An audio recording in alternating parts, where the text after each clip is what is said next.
അസ്സലാമു അലൈക്കും വറഹ്മത്തുള്ളാഹി തആല വബറകാതുഹു. സൗദയുടെയും നവാസിൻ്റെയും കല്യാണം നടത്തുന്ന കാര്യത്തെക്കുറിച്ച് ഉമ്മ ഒരുപാട് ആലോചിച്ചു. പടച്ചറബ്ബേ, എൻ്റെ കുട്ടിക്ക് വല്ലാതെ ഒന്നും വിഷമാകാത്ത രീതിയിൽ റഹ്മാനെ ഒന്ന് ഓളെന്ന് നിക്കാഹ് കഴിക്കാൻ എൻ്റെ കുട്ടിക്ക് കഴിഞ്ഞിരുന്നെങ്കിൽ എത്ര നന്നായിരുന്നു. എൻ്റെ കുട്ടി ഒരുപാട് ദുരിതമനുഭവിച്ചാണ്. പേരിന് 2 മക്കളുണ്ട്. പക്ഷേ അവളെ കൂടെയുള്ള ജീവിതം എന്ന് പറഞ്ഞാൽ വളരെയധികം പ്രയാസവും വിഷമമാണ്.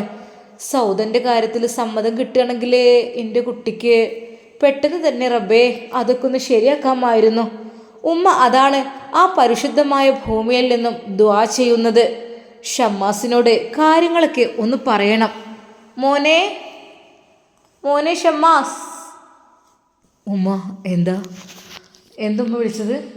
ഉമ്മ, നമുക്ക് മദീനത്തേക്ക് നമ്മൾ പോവാണ് കേട്ടോ. ഇനി ഇവിടെ കുറച്ച് സ്ഥലം കൂടെയൊക്കെ കണ്ടിട്ട് പിന്നെ നമുക്ക് അവിടെ പോയിട്ട് കുറച്ചുകൂടി ചരിത്ര ഭൂമികളിലൂടെയൊക്കെ ഒരു യാത്ര ചെയ്തിട്ട് നമുക്ക് നാട്ടിലേക്ക് തിരിച്ചു പോകാം. മോനെ, എൻ്റെ കുട്ടിനോട് എനിക്കൊരു കാര്യം പറയാണ്ട്. എന്താടാ പറ. എൻ്റെ ജ്യേഷ്ഠൻ്റെ കാര്യം തന്നെ. ആര്? ഫൈസൽക്കയുടെ? അല്ല, നവാസിൻ്റെ. എൻ്റെ മോനെ, നവാസിനെ പറ്റിയൊരു പെണ്ണിനെ ഞാൻ പറഞ്ഞിരുന്നല്ലോ അവിടെ റെജിനെ സെറ്റാക്കിയിട്ടുണ്ട് എന്നുള്ളത്. അപ്പോൾ ഓനോട് കാര്യങ്ങൾ ചോദിച്ചപ്പോൾ ഓനിപ്പോൾ ഉമ്മാനോട് ചോദിച്ചു നോക്കിയെന്നാ പറഞ്ഞത്.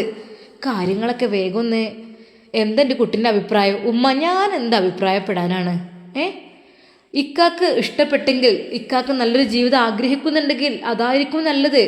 പിന്നെ ഇത്തേ നമ്മൾ ശരിയാക്കി കൊണ്ടുവരാൻ വേണ്ടി ഒരുപാട് വിചാരിച്ചു. പക്ഷേ ഇത്തക്ക് മനസ്സില്ല. ഇത്ത വേറെന്തൊക്കെയോ ബന്ധം കാര്യങ്ങൾ ഒക്കെ ആയിട്ട് നടക്കാൻ തോന്നുന്നുണ്ട്. ആയിക്കോട്ടെ, ഇത്തയുടെ ഇഷ്ടം പോലെ നടക്കട്ടെ. നമ്മളിവിടെ വന്നിട്ട് കുറ്റം പറയുന്നത് വിചാരിക്കേണ്ട. അതായത് ഇത്തയുടെ ജീവിതത്തിൽ ഓരോ ആഗ്രഹങ്ങളും പ്രതീക്ഷകളും ഉണ്ടാവും. അതനുസരിച്ച് ഇത്ത ജീവിക്കട്ടെ. അതേ എനിക്ക് പറയാനുള്ളൂ. നമ്മളായിട്ട് ഒരാൾ നന്നാക്കാൻ ശ്രമിച്ചാൽ ഒരിക്കലും നന്നാവില്ല. അത് അവർ വിചാരിക്കണം. ഇത്താക്ക് അങ്ങനെ അവരുടെ ഇഷ്ടത്തിനനുസരിച്ചാണ് ജീവിതം കൊണ്ടുപോകാൻ കഴിയാന്നുണ്ടെങ്കിൽ നമ്മളിനിപ്പോൾ എന്തൊക്കെ തന്നെ കാട്ടിയിട്ടും ഒരു കാര്യമില്ലമ്മ. അവർ വിചാരിച്ചത് അവർ നടക്കുമോ? മക്കളെപ്പോലും നോക്കുന്ന ഇത്താക്ക് ഇഷ്ടമല്ല. അപ്പോൾ എനിക്കിതിനെക്കുറിച്ച് പറയാനുള്ളത്, നവാസ്കയുടെ തീരുമാനം എന്താണ് അതുപോലെ നടക്കട്ടെ. കാരണം നമ്മളായിട്ട് അവനെ നിർബന്ധിക്കണ്ട. അങ്ങനെ നിർബന്ധിച്ച് കഴിഞ്ഞാലും പ്രയാസമാണ്. ഇക്കാക്ക് അങ്ങനെ തോന്നിയിട്ട് നമ്മളോട് നേരിട്ട് പറയട്ടെ, ഉമ്മ എനിക്ക് മറ്റൊരു വിവാഹം കഴിക്കാൻ താല്പര്യമുണ്ട്, അങ്ങനെയൊക്കെ പറയുകയാണെങ്കിൽ നമുക്ക് പെട്ടെന്ന്. എങ്ങനെ മോനെ അതെങ്ങനെ ഓൻ പറയുമോ? ഒരിക്കലും പറയൂല. അവൻ്റെ മനസ്സിൽ ഇന്നും ഉണ്ടാകും ഫസീല. പിന്നെ എല്ലാ പെണ്ണുങ്ങളെയും നോക്കി നടന്ന് ഓരോട് കമ്പനി എടുക്കുന്ന ആളല്ല നമ്മുടെ നവാസ്. കെട്ടിയ പെണ്ണിനെ നല്ല രീതിയിൽ നോക്കുക, ശ്രദ്ധിക്കുക, അവൾക്ക് വേണ്ടതൊക്കെ ചെയ്തു കൊടുക്കുക. ആ കാര്യത്തിൽ ഓൻ മിടുക്കനായിരുന്നു. അതുകൊണ്ട് തന്നെ കുറച്ച് കൂടുതലായിപ്പോയി. പിന്നെ അവസാനമായിട്ട് എന്തായി? ഓള് വരച്ച വരയിൽ ഓനങ്ങനെ നിർത്തൽ തുടങ്ങി. അതപ്പം ഉണ്ടായത്. അല്ലാതെ ഓന് മറ്റേ രീതിയിലുള്ള സ്വഭാവം കാര്യങ്ങളൊന്നും ഇല്ല എൻ്റെ മോനെ. അപ്പോൾ അതാണ് ഞാൻ പറഞ്ഞത്. എന്താ വെച്ചാൽ ആയിക്കോട്ടെ, നോ പ്രോബ്ലം. എനിക്ക് യാതൊരു രീതിയിലുള്ള പ്രശ്നങ്ങളും ഇല്ല. നവാസ് തന്നെ പറയട്ടെ. നമുക്ക് തൽക്കാലം ഒന്ന് മൗനം പാലിക്കുന്നതായിരിക്കും നല്ലത്. നമ്മൾ ഇവനെങ്ങനെ സപ്പോർട്ട് ചെയ്യുമ്പോൾ ഓനിങ്ങനെ തോന്നും അത് വേണോ വേണ്ടെന്നൊക്കെ. തൽക്കാലം ഞാൻ പറയുന്ന കാര്യം എന്താണെന്ന് വെച്ചാൽ നവാസ് തന്നെ ഇങ്ങോട്ട് പറയട്ടെ. അതായിരിക്കും നല്ലത് അല്ലേ? അതിപ്പോൾ എനിക്കറിയില്ല. അത് കേട്ടുകൊണ്ട് നുസൈബ അങ്ങോട്ട് വന്നു. ഉമ്മ, എന്ത് നല്ല ചർച്ചയാണല്ലോ. ചർച്ച നമ്മളെ വീട്ടിൽ നിന്ന് ചർച്ച ചെയ്യാൻ വേണ്ടി. വീട്ടിലെ ചർച്ചയോ? അതെന്താ? അല്ലേ, നവാസ്കയെ കുറിച്ച് ആലോചിക്കുമ്പോഴത്തെ ടെൻഷനും കാര്യങ്ങളും. ആ ശരിയാണ്, പാവം മക്കളെയും കൊണ്ട് കഷ്ടപ്പെടുകയാണ്. കാരണം എന്തൊക്കെ തന്നെയാലും ഒരു മക്കൾക്ക് ഉമ്മ എന്നുള്ള സാന്നിധ്യം അത് അത്യാവശ്യമുള്ളതാണ്. ഉമ്മമാരെന്ന് പറയുമ്പോൾ അവരുടെ എല്ലാ കാര്യത്തിനും ഉമ്മമാർ വേണമല്ലോ. ആ ഒരു ഉമ്മയില്ലാത്ത മക്കളെ പോലെ ഉമ്മ മരിച്ചിട്ടൊന്നുമില്ലല്ലോ. അങ്ങനെയാണെങ്കിൽ പിന്നെ നമുക്കൊരിതുണ്ട്. ഇതിപ്പോൾ ഉമ്മ ഉണ്ടായിട്ട് മക്കളെ നോക്കാത്തൊരവസ്ഥ. ഉമ്മക്ക് വേറെ ബന്ധങ്ങളോട് താല്പര്യം, ഉമ്മക്ക് ഉമ്മയുടെ ഫ്രീഡം, ഇഷ്ടങ്ങൾ, അതൊക്കെ ആവുമ്പോൾ എന്തൊക്കെ തന്നെയായാലും നമ്മൾക്ക് ആ കാര്യത്തിൽ ഒന്നും പറയാൻ പറ്റില്ല. നവാസിൻ്റെ കാര്യങ്ങൾ തീരുമാനിക്കട്ടെ ലൂമ്മ. അതെ മോനെ, എത്തിയുടെ കാര്യങ്ങളും തീരുമാനിക്കട്ടെ. 2 പേരെയും ഒരുമിച്ച് കൂട്ടുവാൻ വേണ്ടി നമ്മളൊരുപാട് ശ്രമിച്ചിട്ടുണ്ട്. പക്ഷെ നടന്നിട്ടില്ല. എന്തായാലും വേണ്ടിയില്ല. കാര്യങ്ങൾ ഇനി അവരുടെ ഇഷ്ടം പോലൊക്കെ നടക്കട്ടെ. നമ്മൾ എല്ലാത്തിനും സപ്പോർട്ടായി നിൽക്കണ്ട. സ്വയം തീരുമാനിക്കട്ടെ. അവരെന്ത് വേണം എന്നൊക്കെ ഉള്ളത്. അതല്ലേ നല്ലത്. എന്നാൽ ഉമ്മാക്കൊരു ടെൻഷൻ ഉണ്ടായിരുന്നു. സൗദ അവളെന്ന് വെച്ചാൽ തീരെ കെട്ടിക്കാത്ത മോളാണ്, നല്ല ഭംഗിയുള്ള കുട്ടിയുമാണ്. സാമ്പത്തിക ശേഷി ഇല്ലാത്തതിൻ്റെ പേരിലാണ് ആ കുട്ടി അങ്ങനെ നിൽക്കേണ്ട ഒരു ഗതി വന്നത്. കാരണം താഴെ 3 പെൺകുട്ടികളും പിന്നീട് എന്ന് വെച്ചാൽ ക്യാഷ് ഇല്ലാത്തതിൻ്റെ പേരിൽ അവർക്ക് ഒന്നും ചെയ്യാൻ പറ്റാത്തൊരവസ്ഥയായിരുന്നു. അതുകൊണ്ട് തന്നെ ഇനിയിപ്പോൾ എന്തൊക്കെയാണാവോ, ചില പെൺകുട്ടികൾക്ക് എത്രയായാലും മക്കളുണ്ടെന്നൊക്കെ പറഞ്ഞാലേ അതൊന്നും ഇഷ്ടപ്പെടൂല. മോനെ ഷമ്മാസേ. എന്തോ ഉമ്മ? അല്ലേ, നമ്മളിപ്പോൾ ഇതിങ്ങനെയൊക്കെ പറയണ്ടല്ലോ, ആ കുട്ടിയുടെ മനസ്സറിയാതെ നമുക്ക് എന്തേ ചെയ്യാൻ പറ്റുമോ? ഇല്ലല്ലോ. ആ ഉമ്മ 2 പേർക്കും പരസ്പരം സമ്മതമാണെങ്കിലാണ് ഞാൻ പറയണത്. അങ്ങനെയാണെങ്കിൽ ഓക്കെ, 2 പേർക്കും പരസ്പരം സമ്മതമായി ഇഷ്ടപ്പെട്ടിട്ട് നമുക്കിത് നടത്താം. കാരണം മക്കളുള്ളതാണ്. പിന്നെയെന്ന് വെച്ചാൽ മക്കളുടെ കാര്യത്തിലെന്ന് പറയുമ്പോഴേ കുറച്ചൊക്കെ ഇനിയിപ്പോൾ പല സ്വഭാവക്കാരുണ്ടാവും. മോനെ എടാ, ഓളെന്ന് വെച്ചാൽ അങ്ങനൊന്നും ചെയ്യൂല, എനിക്ക് ഉറപ്പുണ്ട്. കാരണം എത്രയോ ഇളാമാരുടെ കഥ കേട്ടിക്കണ്. ബാപ്പട്ടി ഇളാമ എന്നൊക്കെ പറയണേ, ഉപ്പ 2ാമത് വിവാഹം കഴിച്ചു കഴിഞ്ഞാൽ അവരിൽ മക്കളുണ്ടായി കഴിഞ്ഞാലാണ് പഴയ മക്കളോട് സ്നേഹവും കുറയലും ദേഷ്യം കൂടലും ഓലെ കടുപ്പം കാട്ടലും ചെയ്യുക. അങ്ങനെ എത്രയോ സംഭവങ്ങളുണ്ട് മോനെ. എനിക്കടാ ആ കാര്യത്തിൽ ഈ കുട്ടി ചെയ്യുന്നല്ലട്ടോ ഞാൻ പറയണത്. എൻ്റെ മക്കൾക്ക് ഉപദ്രവം ഏൽക്കുമോ എന്നാ പേടി. കാരണം എന്തൊക്കെ തന്നെയാലും ഭർത്താവ് കല്യാണം കഴിച്ച് 2ാമത് കല്യാണം കഴിച്ച് ഉണ്ടാകുന്ന ആ ഒരു ഭാര്യ, പിന്നെ അവരെ മക്കൾ, അത് ആദ്യത്തെ ഭാര്യൻ്റെ മക്കളെ വേറെ രീതിയിലായിരിക്കും കാണുക. അങ്ങനെയാണ് 1/4 ഭാഗം, ഒരു 1/4 ഭാഗമൊക്കെ ഉണ്ടാവും. അങ്ങനെ ആ ഒരു കാര്യത്തിൽ എനിക്ക് മക്കളെ കാര്യത്തിൽ നല്ല ടെൻഷനുണ്ട്. ഭക്ഷണം വരെ കൊടുക്കാത്ത ഉമ്മമാരും ഉണ്ടാവും, എളാമ്മമാർ. അങ്ങനെയൊക്കെ ഒരു അവസ്ഥ എൻ്റെ കുട്ടികൾക്ക് വന്നു കഴിഞ്ഞാൽ റബ്ബേ, ഉമ്മങ്ങൾ ഇപ്പം എന്തിനാ എഴുതാപ്പുറമൊക്കെ വായിക്കുന്നത്? ഇപ്പം അങ്ങനെയൊന്നും ഇല്ലല്ലോ. ഇപ്പം നമ്മളില്ലേ മക്കളുടെ കൂടെ, ഉമ്മ ഇല്ലേ, എൻ്റെ ഉമ്മ ഇല്ലേ. എൻ്റെ ഉമ്മ ഉണ്ടാവുമ്പോൾ പിന്നെ എന്തിനാ മോനെ? അതൊക്കെ ശരിയാണ്. എൻ്റെ കാലൊക്കെ ഇപ്പം കഴിയൂലേ. കാലം കഴിയണോ ഒന്നും അല്ല ഉമ്മ, എന്താ നിങ്ങളീ പറയണത്? അതൊക്കെ പടച്ചോൻ ഇന്ന് വിചാരിച്ചാൽ ഇതാ ഒരു അസുഖമില്ലാത്ത എന്നെ കൊണ്ടാകാനും അതിൻ്റെ സമയം നമ്മൾ പോകും. അതൊന്നും പറഞ്ഞിട്ട് കാര്യമില്ല. പിന്നെ മോനെ, ആ കുട്ടീൻ്റെ സ്വഭാവം എന്തൊക്കെ റജിനളാമ പറഞ്ഞു കേട്ടിട്ട് നല്ല ഇതൊക്കെ തന്നെയാണ്. എനിക്ക് മനസ്സിക്കൊരു വേദന വിഷമം വരികയാണ് ആലോചിക്കുമ്പോൾ. ഉമ്മ, ആ മക്കളെ നമ്മൾ നോക്കും. എന്താ, അവർ സുഖമായി ജീവിക്കട്ടെ. നവാസ്ക ഒരുപാട് ബുദ്ധിമുട്ടായില്ലേ? ഒരുപാട് ബുദ്ധിമുട്ടായി. ഇനിയെങ്കിലും സമാധാനത്തിൽ ഒരു പെണ്ണിൻ്റെ കൂടെയുള്ളൊരു ജീവിതം നവാസ്കക്ക് വേണ്ടേ? അതാണ് പറയുന്നത്. ഫസീലാനെപ്പോൾ ഒഴിവാക്കാതെപ്പോൾ അയിമക്ക് നിന്നാലും പ്രശ്നമാണ്. എന്തൊക്കെയാവോ. ഏതായാലും കാര്യങ്ങളൊക്കെ ഒന്ന് ഞാൻ ഓനോടൊന്ന് സംസാരിച്ച് നോക്കട്ടെ. ഈ നവാസിനൊന്ന് വിളിച്ചാട്ടിക്ക. അപ്പോൾ തന്നെ ഷമ്മാസ് നവാസിൻ്റെ ഫോണിലേക്ക് വിളിക്കുന്നു. ഹലോ ഷമ്മാസ്, എന്താടാ പോരാനായോ? ഇക്ക, ഞാൻ ഉമ്മയുടെ അടുക്കൽ കൊടുക്കാം. മോനെ, അസ്സലാമു അലൈക്കും. വലൈക്കും അസ്സലാം. അല്ലുമ്മ, എന്തൊക്കെയുണ്ട്? നിങ്ങൾ എത്താനായോ? എന്താ മോനെ, ഇപ്പം ഞങ്ങൾ മക്കത്ത് തന്നെയാണ്. മദീനത്ത് കഴിഞ്ഞ് പോകാൻ നിൽക്കണേ ഉള്ളൂ. അപ്പോൾ അവിടെ 4 ദിവസം കഴിഞ്ഞിട്ട് ഞങ്ങൾ വരണ്ടേ? ഉമ്മ, നിങ്ങൾ വരുമ്മ, എനിക്കിവിടെ ഒറ്റയ്ക്ക്. അല്ല മോനെ, അപ്പം നീ എളാമാൻ്റെ വീട്ടിലല്ലേ? ആണ്, ശരിയാണ്. എനിക്ക് എന്തൊക്കെ ഒരു ചമ്മൽ തോന്നണം അവിടെയൊക്കെ നിൽക്കുമ്പോൾ. എന്താടാ, വീട്ടിൽ ഒറ്റയ്ക്ക് പോകുന്നു വേണ്ട, ഞങ്ങളണ്ട് വരാം അവിടേക്ക്. മക്കളെ വിചാരിച്ചിട്ടെങ്കിൽ എൻ്റെ പൊന്നുമോൻ അവിടെ നിൽക്ക്. അല്ല മോനെ, എൻ്റെ കുട്ടിക്ക് ഇപ്പോൾ എന്നും ഒരു നിർത്തി നിന്നാൽ മതിയോ? മക്കളെ കാലാകാലം മാറില്ല നോക്കിക്കൊണ്ടെടുക്കുന്ന ഡ്യൂട്ടി എനിക്കായി വരുമോ? അല്ല, എൻ്റെ ജീവിതത്തേക്ക് ഒരു പെണ്ണും പെടുക്കുകയൊക്കെ വേണ്ടേ? ഉമ്മയുടെ ആ ഒരു വാക്കിന് മുമ്പിൽ നവാസ് ഒന്നും മിണ്ടിയില്ല. ഉമ്മ അറിഞ്ഞുകൊണ്ടാണോ ഇതൊക്കെ പറയുന്നത് എന്നുള്ള രീതിയിൽ. മോനെ, ആ നവാസേ. എന്തുമ്മ? അല്ല, നീ പറ. നീ ഒന്നും പറഞ്ഞില്ലല്ലോ. നിനക്ക് വേണ്ടേ ഒരു ജീവിതം?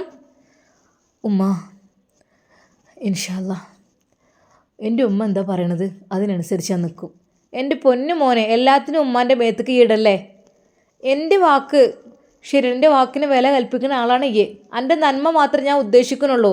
എനിക്ക് ഏറ്റവും ഇഷ്ടം ഫസീലാനെ ഇങ്ങോട്ട് കൊണ്ടുവരാനും എൻ്റെ കൂടെ ജീവിക്കാനും തന്നെയാണ്.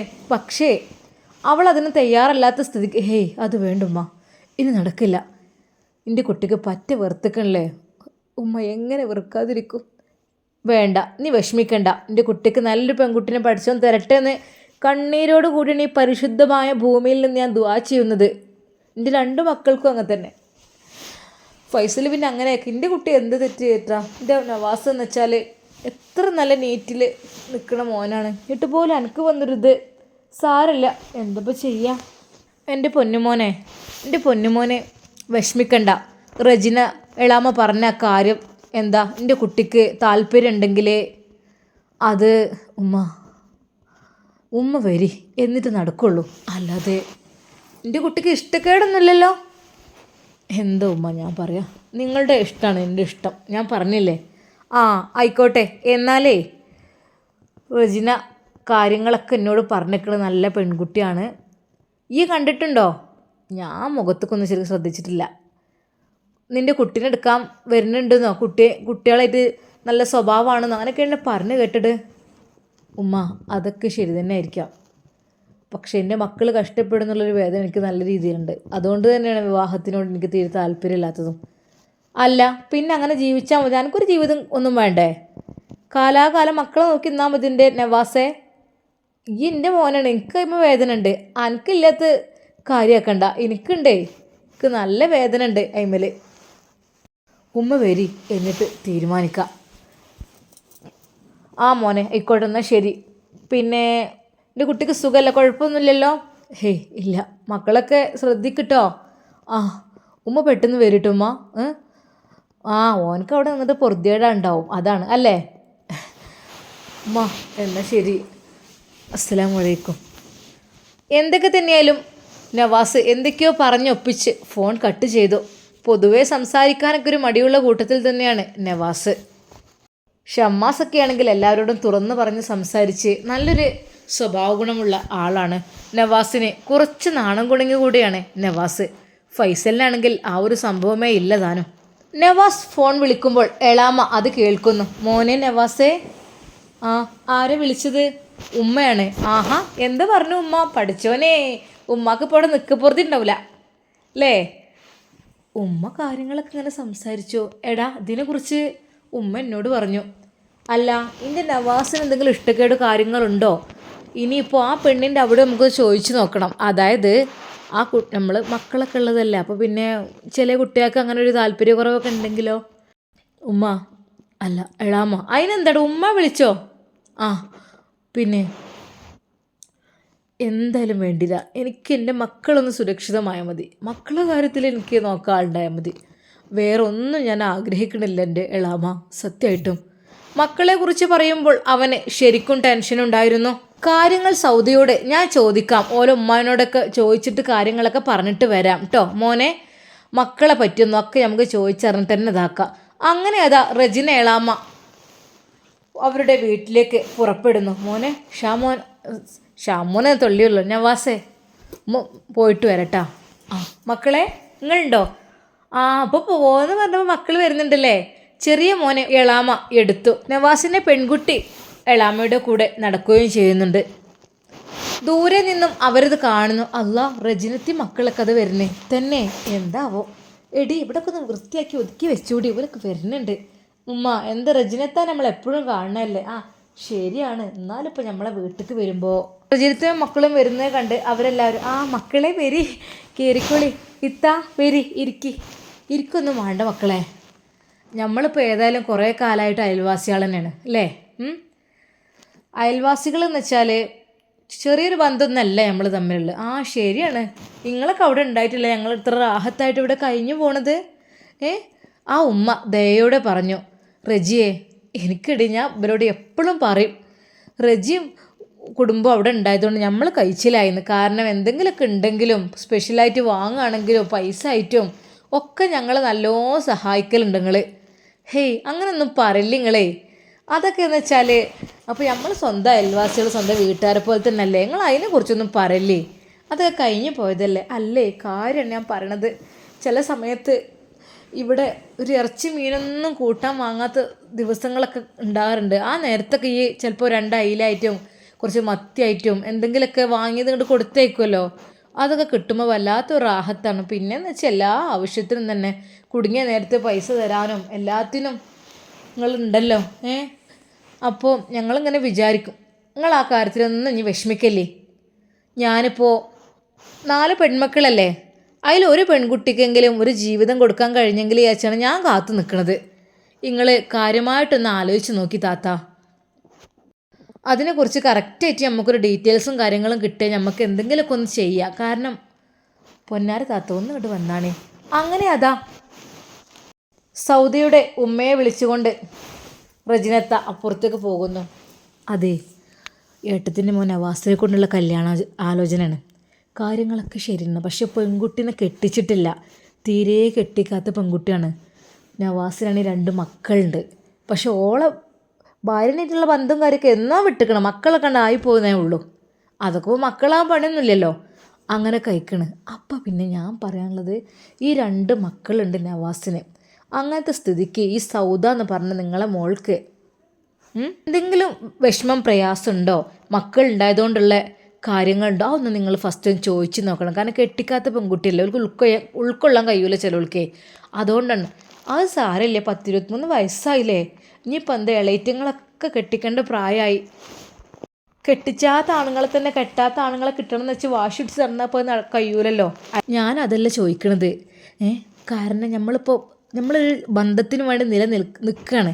അപ്പോൾ ഈ നിൽക്കുന്ന സമയത്ത് നമ്മൾ ചോദിക്കണം, ഒക്കെ ചോദിച്ചറിഞ്ഞ് ഉറപ്പാണെങ്കിൽ മാത്രം മതി, വേറെ വേണ്ട തന്നെ ഒരിക്കലും. അതാണ് ഞാൻ പറയണത്. കാരണം ഒരു കാര്യത്തിൽ ടെൻഷനായ ആളാണ് ആ കുട്ടി. പിന്നെ ഇനിയൊരു ടെൻഷനെ വക വരുത്തരുത്. കാരണം മക്കളാണ് എനിക്ക് ജീവൻ. മക്കൾ വേദനിക്കണം എനിക്ക് കഴിയൂല. അതാണ് സംഭവം. മക്കൾക്ക് യാതൊരു പ്രയാസം ബുദ്ധിമുട്ടില്ലാതൊരു ജീവിതം എനിക്ക് ഉണ്ടാകുകയാണെങ്കിൽ ഏറ്റവും നല്ലത് അത് തന്നെയാണ്. അതിനെന്താ, മക്കളെന്താ ഓൾ ഇഷ്ടപ്പെട്ട മക്കളാണ്, ചെറിയ മക്കളും, അതിനിപ്പോൾ എന്താ, അതൊന്നും കുഴപ്പമില്ല. ഉമ്മ അത് തന്നെയാണ് പറയുന്നത്. ഞങ്ങൾ ഒന്നും കൂടി അവളോട് കാര്യങ്ങളൊക്കെ അന്വേഷിച്ച് ചോദിച്ചിട്ട് ഒന്ന് വിവരം വേഗം തരിട്ടോ. എൻ്റെ താത്ത ഇപ്പം ഉംറ കഴിഞ്ഞ് വരും. താത്ത ഉംറ കഴിഞ്ഞ് വന്നിട്ട് നമുക്ക് വേഗം നിക്കാഹ് കഴിച്ച് കൊണ്ടുപോകണം. കല്യാണം നിങ്ങൾക്ക് ആദ്യത്തെ കല്യാണം എന്നാൽ കുഴപ്പമൊന്നുമില്ല, കല്യാണം ഉണ്ടാക്കുകയും ചെയ്യാം. എന്തേ, അതെങ്ങനെ നമുക്ക് ഉണ്ടാക്കാമല്ലോ, ഒന്നും പ്രശ്നമില്ല. അവിടെ ഇനിയിപ്പോൾ കല്യാണമൊന്നും ഇല്ലെങ്കിലും എവിടെയെങ്കിലും ഉണ്ടാക്കാം. അതിൻ്റെ ചിലവിൻ്റെ കാര്യം നിങ്ങൾ അറിയേ വേണ്ട, അതൊക്കെ ഞാൻ ഏറ്റെടുത്തോളാം. അൽഹംദുലില്ലാ അള്ളാഹ് എത്തിച്ചിട്ട് ഈ കണ്ടതും അതിൻ്റെ അപ്പുറമൊക്കെ നമുക്കുണ്ട്. ഒരു കല്യാണം നടത്താനുള്ള ചിലവ് അത്രയൊന്നുമില്ല. പുതിയണ്ണിനുള്ള പണ്ടും കാര്യങ്ങളും അതും ഞാൻ തരാം.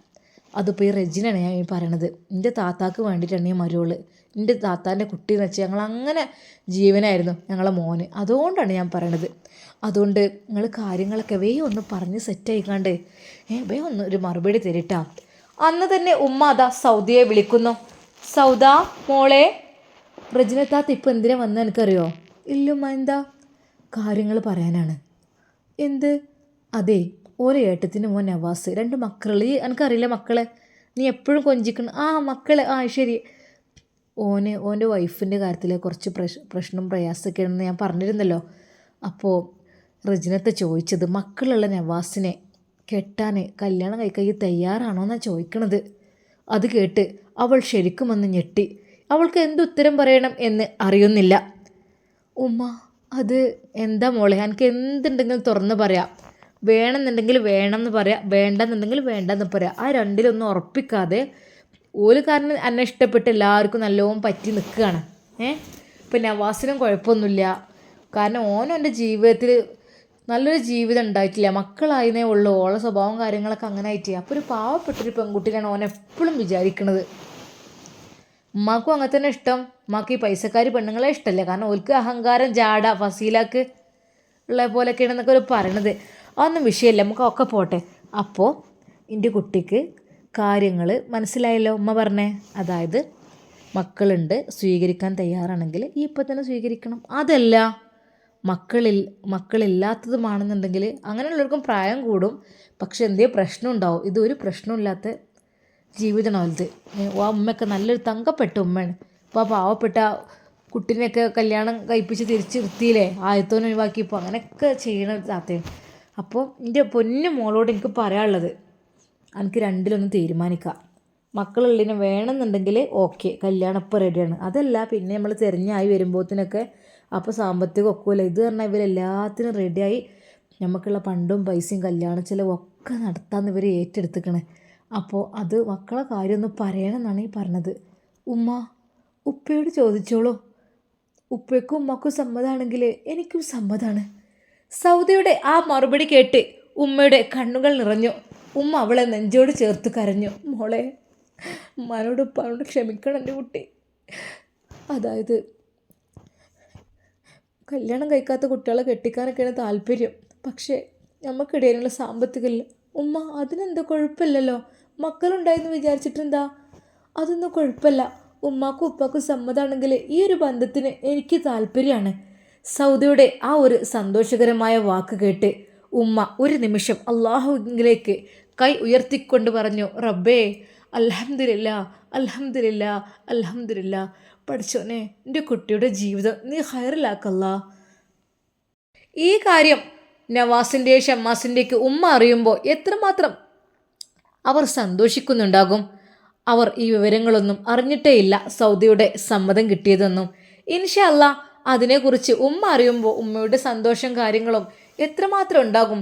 പെട്ടെന്ന് ഉമ്മ നാട്ടിലേക്ക് വരുവാൻ നിക്കാഹിനും വേണ്ടി ധൃതി കൂട്ടും എന്നുള്ള കാര്യം ഉറപ്പാണ്. അതിൻ്റെ ബാക്കി നമുക്ക് കാത്തിരുന്ന് കാണാം. അതുവരേക്കും എല്ലാവർക്കും അസ്സലാമു അലൈക്കും വറഹ്മത്തുള്ളാഹി തആല വബറകാതുഹു. പ്രിയപ്പെട്ട കൂട്ടുകാരെ, സൽവ സ്റ്റോറീസിലെ ഹിദായത്ത് എന്നുള്ള സ്റ്റോറി 2 ദിവസമായിട്ടില്ലേ, അങ്ങനത്തെ കുറച്ച് പ്രോബ്ലംസ് വീട്ടിലല്ല. അതുകൊണ്ട് ഇൻഷാ അല്ലാ ഞങ്ങൾ വീട്ടിലൊക്കെ എത്തിയിട്ട് എല്ലാ കഥയും നമുക്ക് കേൾക്കണം കേട്ടോ. അപ്പോൾ ചാനൽ സബ്സ്ക്രൈബ് ചെയ്യാത്ത എല്ലാവരും ചെയ്യുക. അതുപോലെ തന്നെ ഇഷ്ടപ്പെട്ടെങ്കിൽ ലൈക്ക് ചെയ്യുക, കമൻറ്റുകൾ രേഖപ്പെടുത്തുക. ഏത് രീതിയിലാണ് നമ്മുടെ കഥ നിങ്ങൾക്ക് ഇഷ്ടം അതൊക്കെ ഒന്ന് പറയുക. വീട് അതുപോലെ പേരൊക്കെ ഒന്ന് കമൻറ്റ് ചെയ്ത് വിടുക. ഇൻഷാ അല്ലാ ഒരിക്കലും വായിക്കണ്ട കേട്ടോ. ഓക്കെ, അപ്പോൾ എല്ലാവർക്കും അസ്സലാമു അലൈക്കും വറഹ്മത്തുള്ളാഹി തആല വബറകാതുഹു.